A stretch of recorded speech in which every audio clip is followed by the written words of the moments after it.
Damai sejahtera Allah yang melampaui segala akal dan pikiran manusia, kiranya memelihara hati dan pikiranmu dalam Kristus Yesus Tuhan kita.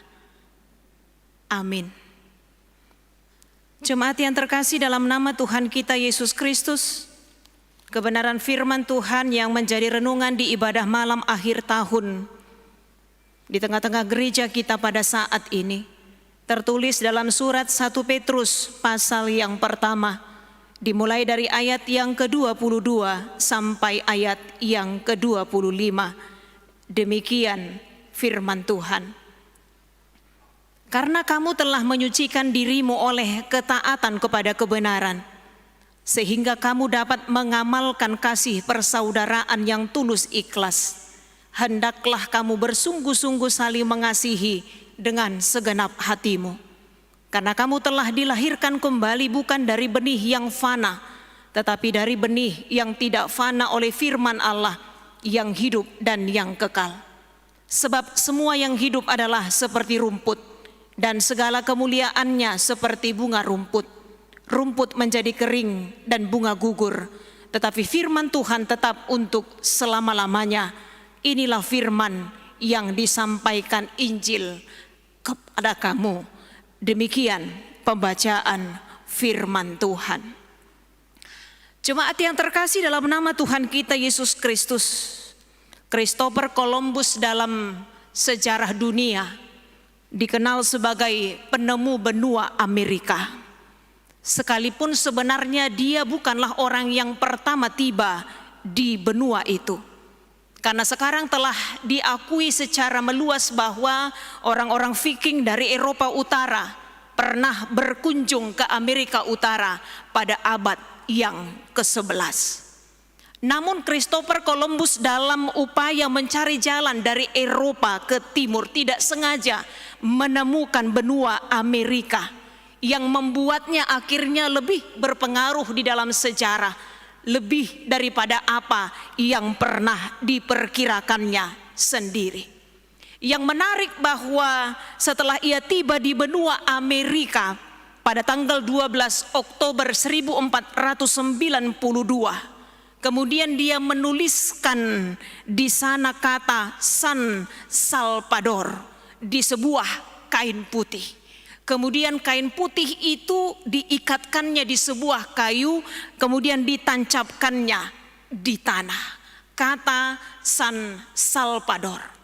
Ternyata dari sanalah muncul nama kota San Salvador dan nama negara Salvador di Amerika Tengah.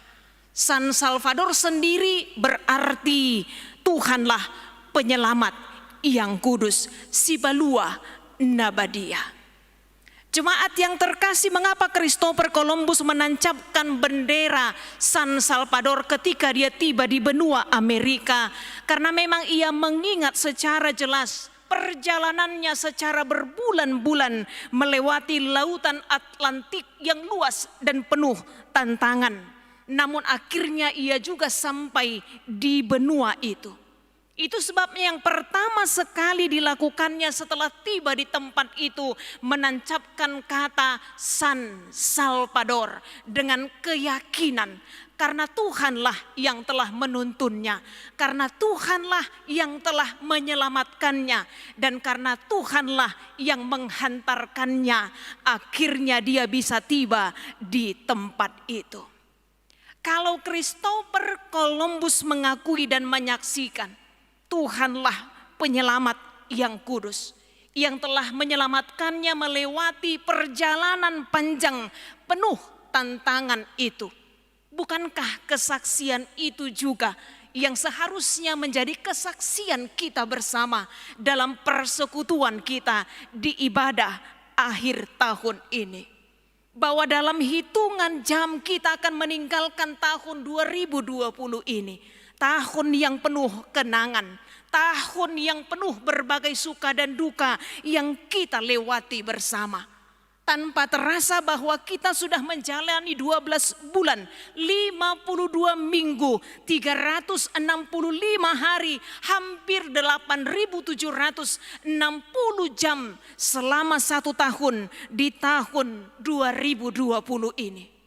Sekalipun kita juga mengakui secara bersama karena tahun ini hanya kurang lebih 60 hari kita menjalani hari-hari kita secara normal. Karena memasuki awal tahun ini, setelah kita memasuki bulan Maret, kita hidup dengan seluruh protokol kesehatan yang ketat yang harus kita taati bersama. Akan tetapi jemaat yang terkasih, sekalipun demikian, hari ini kita mengakui kalaupun kita bisa melewati hari-hari berat di tahun 2020 ini dengan pandemi COVID-19 yang masih belum berlalu, bahkan kita mendengar berita ancaman pandemi COVID-19 yang lebih sulit di tahun 2021. Tapi akhir tahun ini kita harus mengakui kalau kita bisa melewati masa-masa sulit di tahun 2020 itu semuanya karena Tuhanlah yang menyelamatkan kita. Ibanado si palua nabadia. Artinya apapun tantangan yang kita hadapi di sepanjang tahun 2020 ini tidaklah menjadi penghalang bagi kita untuk bersyukur kepada Tuhan. Mengucapkan syukur kepada Tuhan di akhir tahun 2020 ini. Karena sebentar lagi kita akan sampai ke tahun yang baru, tahun 2021. Ada kata-kata bijak yang mengatakan, hanya orang yang benar-benar merasakan, mengakui dan mengalami kasih Tuhan dalam hidupnya, dalam pelbagai suka duka yang dialaminya, orang-orang yang demikianlah yang akan mampu mengucap syukur di dalam hidupnya. Orang-orang yang benar-benar merasakan kasih Tuhan. Orang-orang yang benar-benar mengalami kasih Tuhan dalam pelbagai suka duka dalam hidup ini. Sekalipun belum semua yang kita harapkan, belum semua yang kita rindukan nyata di tahun 2020 ini. Namun sebagai orang percaya kita lebih menyadari lagi bahwa segala kerinduan dan harapan yang belum terpenuhi, yang belum terjawab sampai saat ini menurut kita tidak menjadi penghalang bagi kita untuk mengucap syukur kepada Tuhan. Karena apa jemaat yang terkasih? Karena kita percaya bahwa waktu Tuhan adalah waktu yang terbaik untuk menjawab setiap doa-doa kita tepat pada waktu Tuhan, bukan menurut ukuran kita manusia. Kalau kita semuanya menyadari hal ini, maka kita akan selalu optimis dan bersemangat melanjutkan hidup kita. Karena memang betapa sayangnya jika hidup kita ini diisi dengan keluhan dan sungut-sungut. Karena keluhan dan sungut-sungut tidak akan pernah menyelesaikan persoalan. Kalau hidup hanya diisi dengan keluhan dan sungut-sungut, maka kebahagiaan itu tidak akan pernah menjadi bahagian dari kehidupan kita. Jemaat yang terkasih dalam nama Tuhan kita Yesus Kristus, kurang bersyukur dalam hidup ini bisa membuat kita tersesat dalam kegelapan dunia. Apa yang kita dapatkan selalu kita rasa kurang dan tidak bisa kita nikmati. Hati selalu terus-menerus cemas, selalu terus-menerus dirundung kekhawatiran. Dan jika sifat ini ada di dalam hati orang yang sangat kaya raya sekalipun, maka dia akan selalu merasa miskin dan sempit kalau tak mampu mengucap syukur dalam hidupnya. Sekali lagi betapa sayangnya, betapa ruginya jika hidup diisi dengan keluhan. Jika hidup diisi dengan kekhawatiran yang berlebihan, dan pastinya jemaat yang terkasih, bukan untuk hidup yang demikian kita sebagai orang-orang percaya terpanggil. Tapi orang-orang percaya yang merasakan penyertaan Tuhan, yang merasakan anugerah Tuhan, Maka orang-orang demikianlah yang akan mampu mensyukuri hidupnya jika ia dapat menjalani hari-harinya hingga detik ini dan bisa menikmati berkat-berkatnya. Itu semuanya adalah karena anugerah Tuhan semata. Molo soalan ni Tuhan nih, subuh hita tolhas sahat tu ujung ni taunon. Molo soala asini rohani Tuhan nih, datung bui hita margogo laho mangadupi akan namaol dingoluon. Karena itu kita pun harus berkeyakinan di hari-hari mendatang Tuhan pasti akan menyertai dan terus melanjutkan perbuatan baiknya kepada kita. Ia akan selalu memberikan yang terbaik kepada kita anak-anaknya. Sedangkan kita orang tua pasti berpikir untuk memberikan yang terbaik buat anak-anak kita. Tak mungkin orang tua memberikan batu ketika anaknya meminta roti. Tak mungkin orang tua memberikan ular ketika anaknya meminta hal yang baik di dalam hidupnya. Terlebih Bapa kita yang di surga.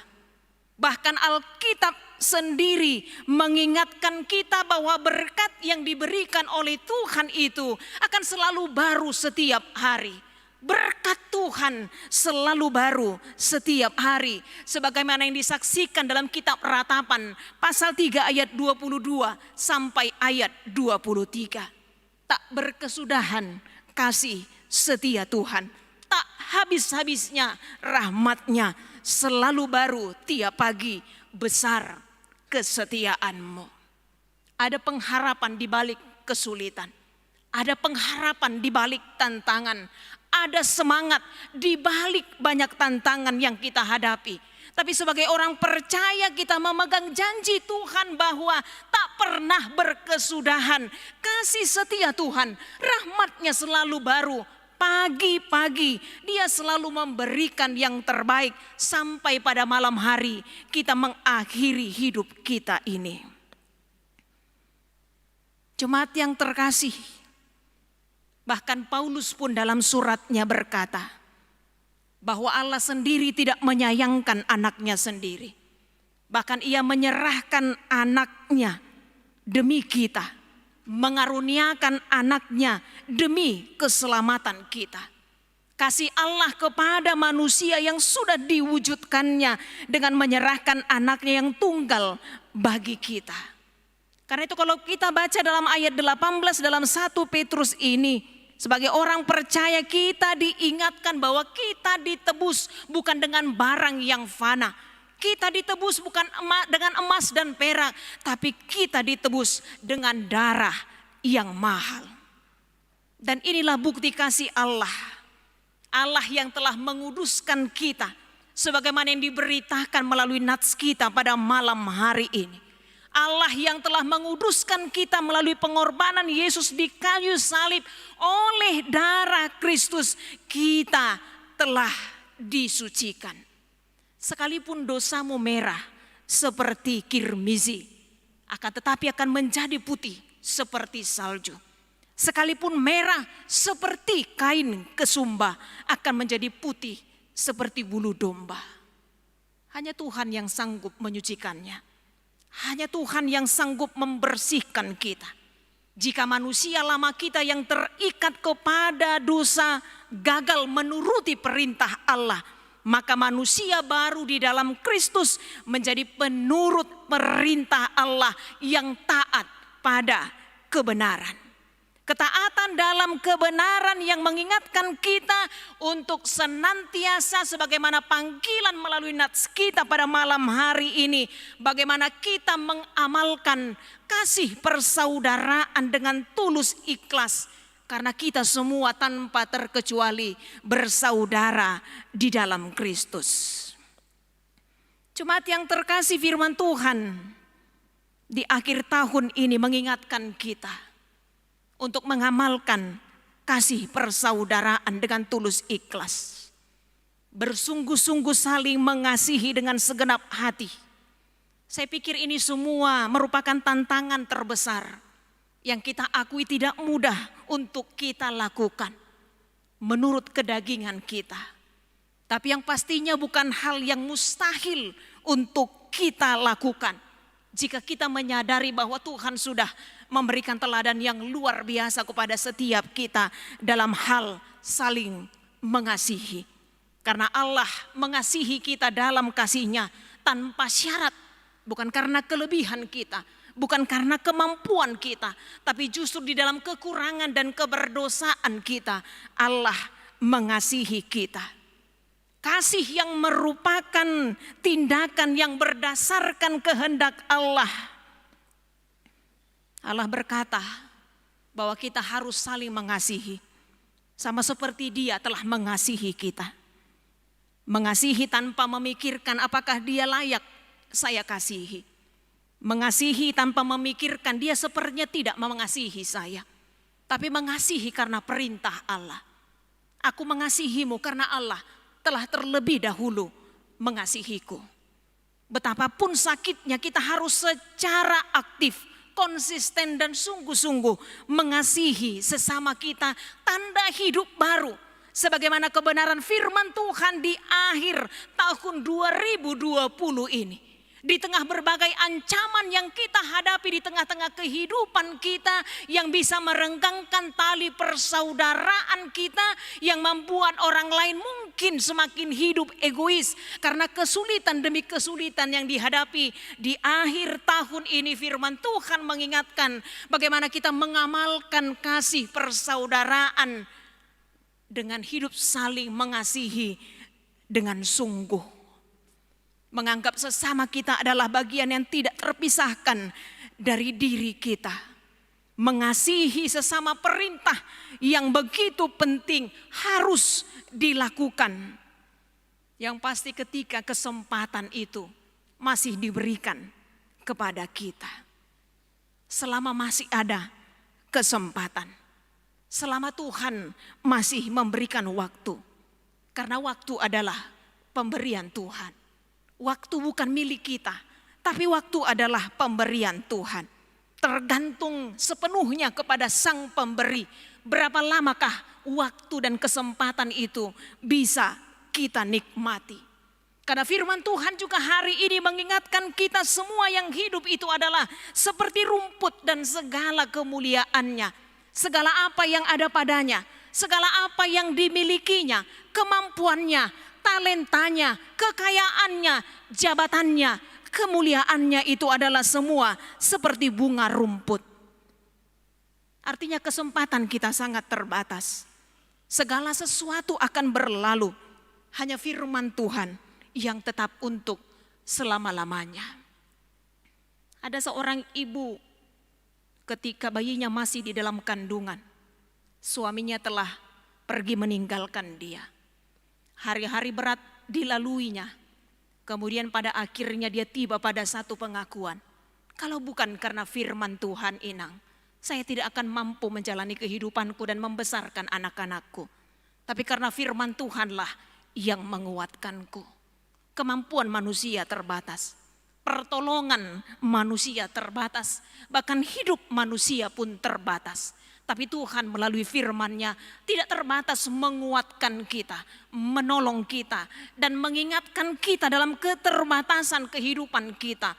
Firman Tuhanlah yang menguatkan setiap kita. Karena itu sebagaimana nyanyian di buku ND nomor 25 itu. Hatami ali Tuhaku arta nau margai. Sai paian di rohaku unang sohutiopi. Jangan pernah firman Tuhan itu kebenarannya terpisah dari kehidupan kita. Tapi biarlah kita mau mengakhiri tahun 2020, tahun yang penuh kenangan ini, tahun yang penuh tantangan berat ini dengan selalu mengimani firman Tuhanlah yang menjadi sumber kekuatan bagi setiap kita.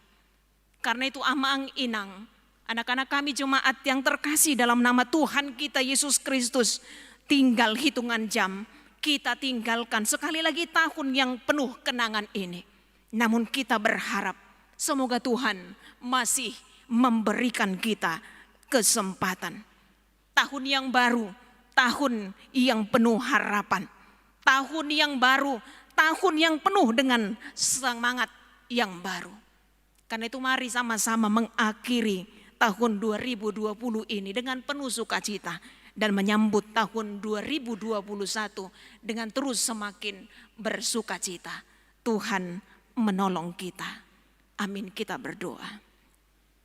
Kami bersyukur Bapa di dalam surga, ketika Engkau memberikan kami kesempatan untuk menjalani hari-hari kami, sampai akhirnya kami tiba di akhir tahun 2020 ini. Suka duka, berbagai hal kami alami di dalam kehidupan kami.